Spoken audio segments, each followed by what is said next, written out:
ড্রাইভারকে বিজ্ঞানী হিসাবে দিচ্ছে, আর বিজ্ঞানী ড্রাইভারের মতো বসে থাকে। তারপর যাইয়া শেষ ফার্স্ট ক্লাস হয়ে বক্তৃতা দিল, সবাই তো খুশি যে স্যার আপনার বক্তৃতা খুব ভালো হয়েছে, সবাই প্রশংসা করতেছে। আগায় দিতে দিতে সবাই গাড়ি পর্যন্ত আসছে, আইসা আমাকে তুলে দিচ্ছে।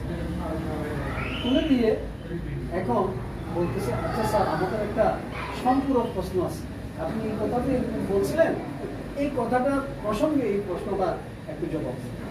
ড্রাইভার তো এটা আর জানে না, সে তো বক্তৃতার মুখস্থ, সম্পূরক প্রশ্নের জবাব সে জানে না। সে চালাক, সে করছে কি যে বিজ্ঞানীর থেকে সে কিন্তু এই চালাকি এবং উপস্থিত করতে শিখছে আইনস্টাইন থেকে।